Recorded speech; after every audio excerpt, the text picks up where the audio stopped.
नवीन ने पापा की वसीयत पढ़ी, जिसे पढ़कर उसका खून खौल उठा।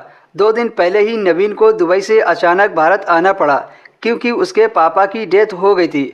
अपने पापा के अंतिम संस्कार के बाद जब उसके वकील ने नवीन को वसीयत दी, जिसे देखकर वह गुस्से से लाल हो गया था। नवीन दुबई में काम करता था। जो उसे तनख्वाह मिलती उसमें से कुछ पैसे अपने खर्चे के निकाल कर सारा पैसा अपने पापा को इंडिया भेज देता था। पाई पाई जमा करके और गांव की ज़मीन बेचकर उसके पापा ने शहर में घर और कुछ दुकानें खरीद ली। नवीन पिछले 10 साल से पैसे भेज रहा था। अचानक से पापा की मौत सुनकर वापस आने के लिए उसकी नौकरी भी छूट गई थी, क्योंकि वहाँ के लोग उसे छुट्टी देने को तैयार नहीं थे।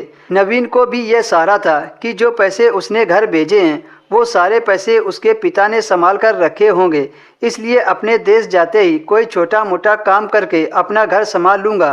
लेकिन यहाँ तो उसके पापा के वसीयत ने उसके होश उड़ाकर रख दिए थे।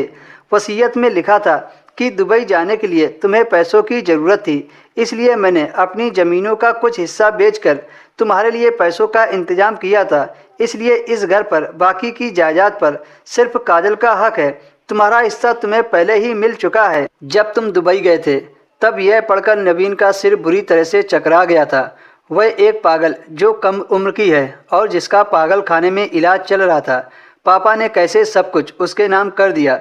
नवीन के मन में यह सब ख्याल आया कि उस पागल से स्टाम्प पेपर पर साइन करवाकर सब कुछ अपने नाम कर लेता, लेकिन पापा की बेवकूफ़ी और खुदगर्जी की हद न थी। साथ में यह भी लिखा था वसीयत में कि पापा की सारी जायदाद वही ले सकता है जो काजल से शादी करेगा, और उसे कभी तलाक नहीं देगा और ना ही कभी दूसरी शादी करेगा। मतलब नवीन की सालों की मेहनत उसके पापा ने कुएं में डाल दी। नवीन के हाथ में एक फूटी कौड़ी ना दी।